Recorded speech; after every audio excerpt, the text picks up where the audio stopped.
Waalaikumsalam warahmatullahi. Alhamdulillahirabbil alamin. Alhamdulillahilladzi hadana li hadza wa ma kunna linahtadiya laula an hadana Allah. Wassalatu wassalamu ala Rasulillah wa ala alihi wa sahbihi wa man wala. Muslimin muslimat, alhamdulillah kita bersyukur kepada Allah Subhanahu wa taala terpanjangkan umur sehingga ke malam ini kita masih lagi diberi peluang untuk kita beribadah kepada Allah Subhanahu wa taala, menambahkan lagi kekayaan kehidupan kita dan mengoreksi, memeriksa, menilai amalan kehidupan kita sekarang ini yang kita akan bawa. Mudah-mudahan Allah SWT sentiasa menurunkan rahmat kepada kita dengan usaha yang dan ibadah yang kita lakukan, yang tarawih diterima oleh Allah SWT. InsyaAllah. Dosa kita diampunkan oleh Allah. InsyaAllah. Amin. Di dalam masa yang ringkas ni, sikit tazkirah daripada saya. Mudah-mudahan ini yang berguna. Tazkirah tajuk saya malam ni adalah tajuk dia tazkirah juga. Tazkirah tajuk dia Tazkirah. Inna hazihi tazkirah. Semuanya ini adalah tazkirah, satu peringatan. Tazkirah ni peringatan. Quran itu sendiri adalah peringatan. Dalam istilah lain, az-zikr. Inna nahnu nazzalna az-zikra wa inna lahu lahafizun. Semuanya kami telah menurunkan az-zikr, peringatan, dan semuanya kami lah yang akan memeliharanya, memelihara Quran sampailah hari kiamat. Tak akan ada siapa yang boleh ubah. Jadi Quran dia banyak menggunakan istilah ataupun gaya bahasa. Peringatan ni ada juga sebut sebagai mau'izah hasanah, nasihat ataupun pengajaran yang baik. Fazakir fa inna zikra tanfa'ul mu'minin. Adalah kamu beri peringatan kerana peringatan itu berguna kepada orang yang beriman. Takat ni kita buat, kita bagi tak peringatan? Soalan dengan jawab ni. Maksud peringatan ni bukanlah tazkirah macam kita buat ni. Peringatan kan, kita mengingatkan diri kita sendiri, mengingatkan anak, isteri kita, mengingatkan orang-orang beriman di kalangan kita. Karena tuan-tuan kalau faham betul dalam suratul Asr, wal asri innal insana lafi khusr. Demi masa semuanya manusia itu berada dalam kerugian. Kecuali ada orang ada 4 ciri.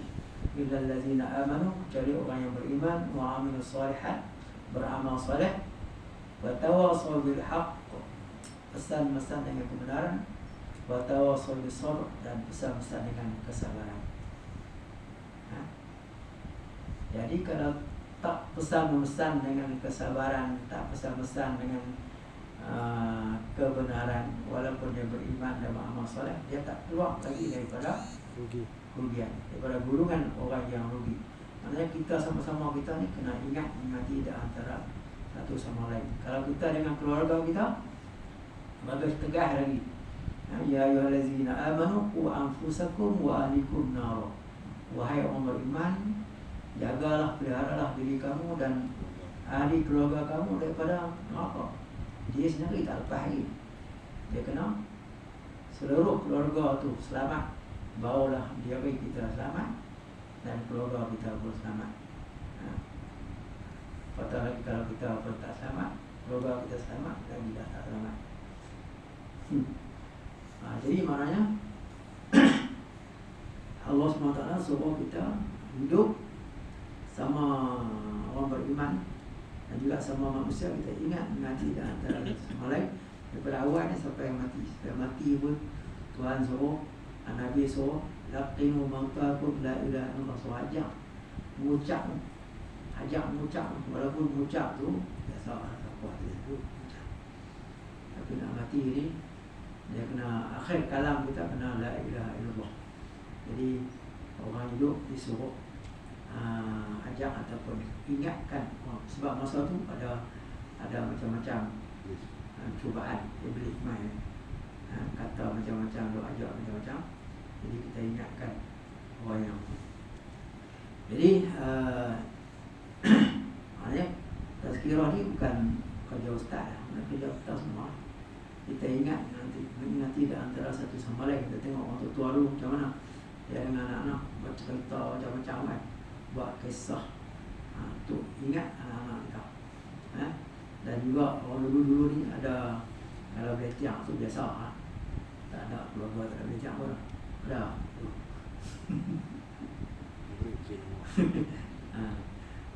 Sebagai cara dulu lah, cara dulu ingati antara satu sama lain untuk mendidik anak-anak.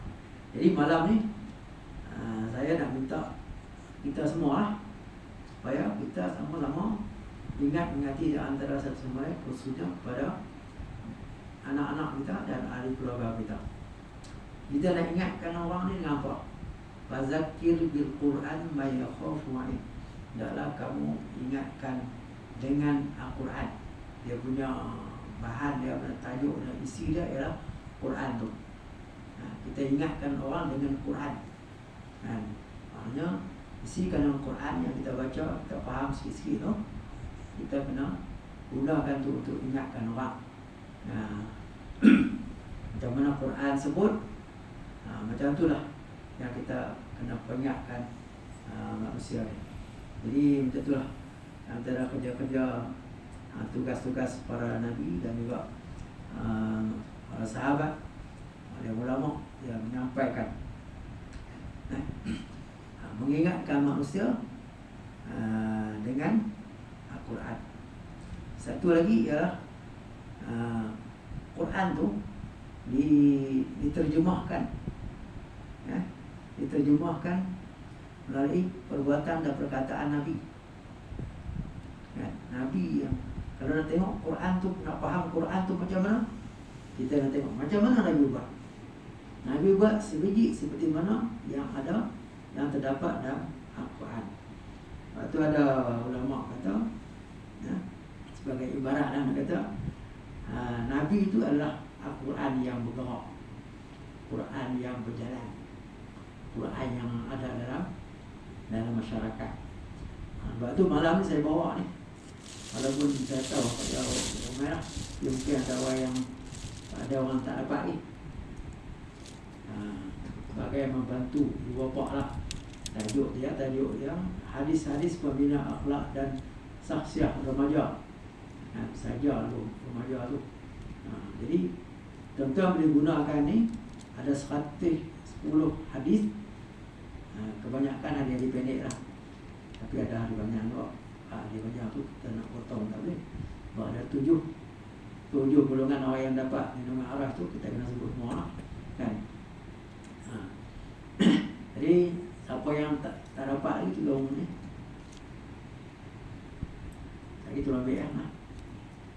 Lepas tu semua muslimat nak dapat bagi seorang satu pada anak-anak ni, kan. Himpunan beberapa hadis pendek ni. Hadis tuan-tuan yang takutlah, hadis memang bahasa Arab, sebab Nabi bahasa Arab, tapi saya dah terjemah Arab jadi bahasa Melayu, kan. Tak boleh tak baca bahasa Arab pun tak apa lah, baca bahasa Melayu ni. Bagi tak muslimah ni tak cukup, nanti bayar PBB banyak. Saya buat jualan tu RM3 lah satu dulu, kan. RM3 pun sebagai semangat pada satu orang dah lah, ikut apa dia bukan dia lah. Jadi kita tuan boleh gunakan untuk membuat peringatan ataupun pengajaran kepada anak-anak kita lah. Sehari satu hadis ke, seminggu satu hadis ke, ataupun bila berlaku suatu peristiwa, satu kes, kita tengok, oh ada sebutlah hadis ni, macam mana panduan kita. Dan hadis ni kita baca secara berulang-ulang. Contohnya macam hadis 40 Imam Nawawi tu kan, kita baca daripada dulu ni, ulang-ulang lagi kita tak amal lagi, itulah kita kena baca. Tuan, jadi kalau tengok dalam hadis ni, sebab apa? Kalau kita hadis 40 sebagainya berapa orang lah, dia boleh beda lah dengan berapa orang yang ada kitab tu. Hadis 40 kan, walaupun 40 pun telah diterjemah dan disyarahkan. Jadi tebal macam ni, kita tengok pun bukan minat nak baca lah. Jadi yang ni saya buat hadis saja ya.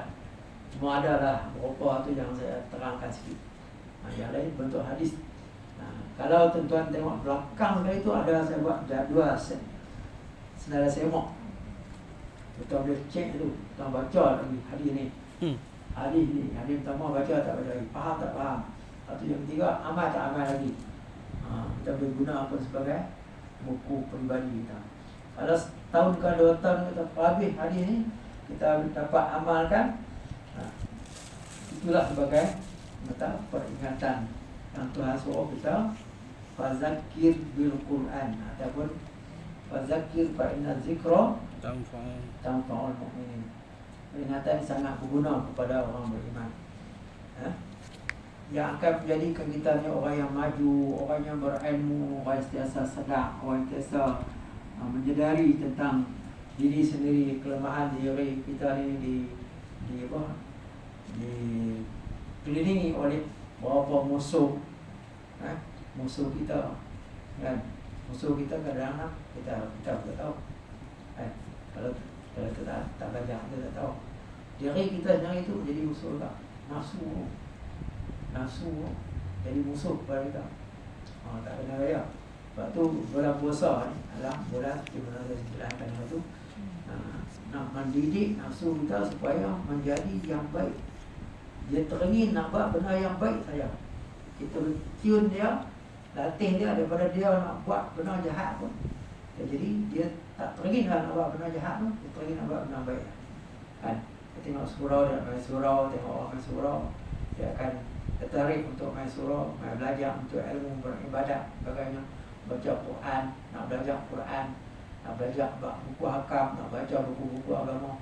Benda yang ni dia akan ubah nafsu kita. Sebab nafsu kita ni dia suka segala-galanya yang baik dan juga yang buruk. Jadi kita nak kawal, kita nak kawal tu dengan ilmu kan. Dan kita belajar sikit buku hakam dan sebagainya. Jadi kalau kita amalkan, ingat mengati antara satu sama lain kan, menggunakan hadis-hadis dan juga ayat Quran, insya-Allah kehidupan kita dalam kehidupan yang diridhai oleh Allah Subhanahu Wa Taala. Sebab kehidupan kita ni dia punya bidang dia punya cukup luas dan berbeza di antara seorang dengan seorang yang lain. Kita nak mati tak tahu macam mana kan. Jadi persediaan untuk mati itu bukan saja persediaan yang biasa-biasa lah.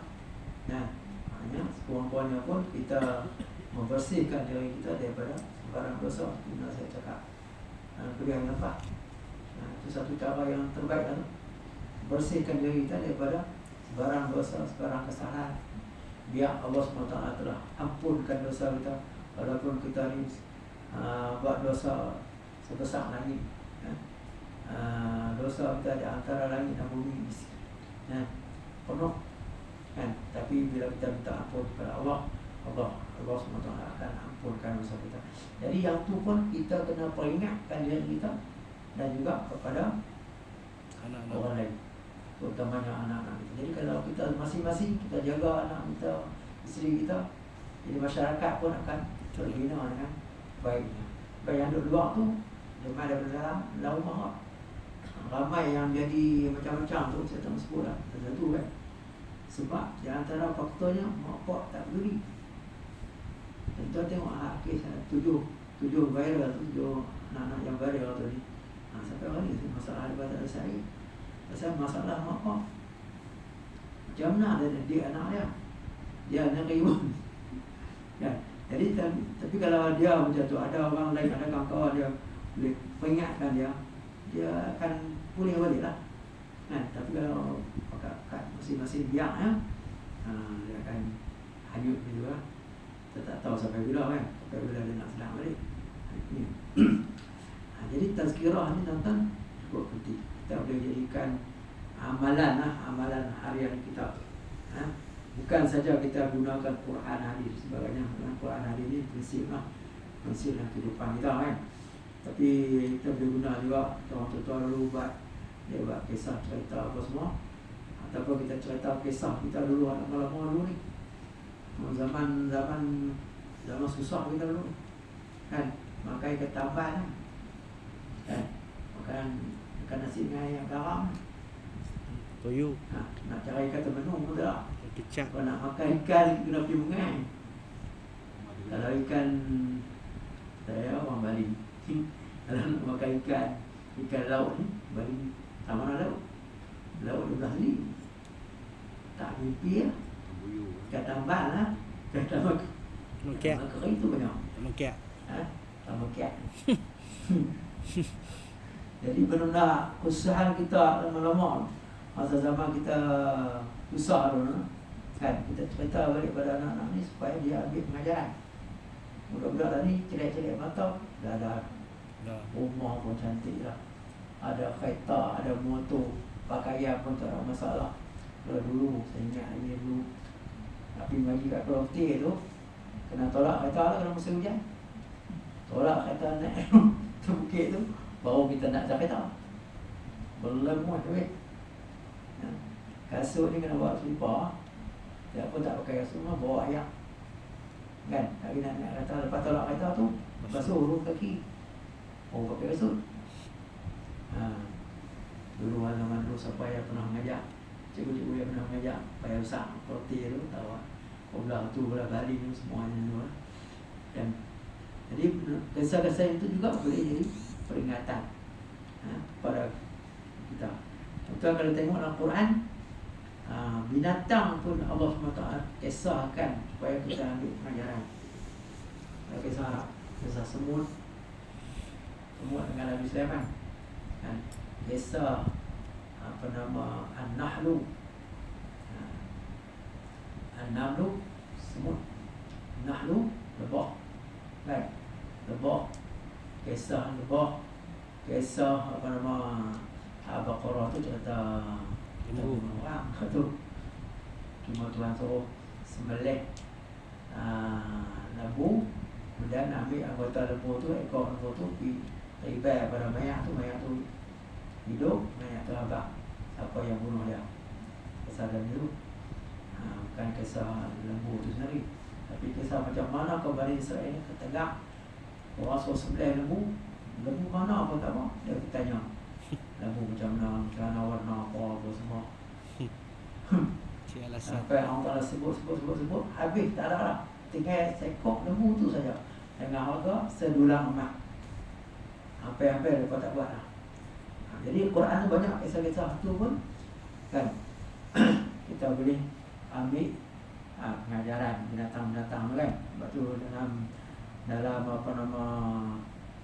dulu lah masa kita dah mengaji kan, dekat sekolah mana lari tak tahu ada tak, kisah binatang, kancil lah kan, Raja apa? Raja Sulaiman. Ada supaya kita ambil pengajaran daripada tu kan. Ada dalam Quran ada kisah dengan negeri ataupun kedudukan tempat satu. Allah SWT sebut tempat. Di antara Tuhan sebut Mesir. Al-Quran Mesir adalah negeri yang sebut Mekah. Wa hadzal baladil amin. Mekah. Mekah, Madinah. Dan tempat-tempat yang lain yang lain sudah ada berubah nama kan. Tapi Allah SWT sebut tempat tu sebagai ada tempat yang baik, yang mulia, yang berkat, contohnya Baitul Maqdis kan. Dan ada tempat-tempat yang tak elok yang diduduki oleh orang yang derhaka kepada Allah, kemudian Allah SWT musnahkan. Jadi benar tu pasal apa? Dalam Quran penuh yang cerita untuk kita ambil pengajaran. Yang buruk kita jangan buat, yang baik kita boleh contohi kisah Nabi-Nabi dan sebagainya, kita contohi insyaAllah. Jadi mana yang boleh anda kita sama-sama kita Nampaklah tazkirah cara kita lah. Kan masing-masing ada kemahiran masing-masing. Kalau dulu yang pandai contoh ni guru bahasa Melayu kan, nak jadi guru bahasa Melayu ni teruk lah. Dengan sastra Melayu, sastra Nusastra semua macam kan, sastra moden apa semua, belajar buat ayat, belajar macam-macam model yang pandai, nak cerita dengan gaya bahasa, dengan pantun gurindam apa semua, tak kisahlah cara mana sekalipun, masing-masing budaya kita boleh. Yang pentingnya pengajaran daripada kisah tu kita kena terapkan kepada anak-anak kita. Sekali buat tak jadi, 2-3 kali tak jadi, 10 kali, 100 kali. Allah kata 200 kali kita pengingat pada anak-anak kita baru jadi 200 kali. Kita baru pengingat berapa kali? 10 kali ya cuma tak jadi ya. Maknanya yang peringatan tu adalah bukan saja untuk anak-anak kita ataupun isteri kita, suami kita, tapi juga untuk diri kita sendiri. Siapa yang buat dia dapat ajaran pahala. Kemudian anak-anak ni dia amal sampai bila-bila, dia turunkan pada cucu-cicit dia pula kan, lagilah dia dapat pahala yang berpanjangan. Seperti mana hadis disebut, ilmu yang bermanfaat, ilmu yang dimanfaatkan. InsyaAllah saya kata saja untuk kita kali ini. Dan saya selamat, saya ucapkan selamat berpuasa, selamat mengharungi keperitan berpuasa ni. Sampai jangan lupa lah 10 malam terakhir kita sama-sama menghidupkan malam tersebut. Sekurang-kurangnya kita mayang tarawih lebih cukup, kalau boleh pergi masjid lah, etikah masjid, etikah dapat pahala banyak sikit. Wallahualam. Assalamualaikum.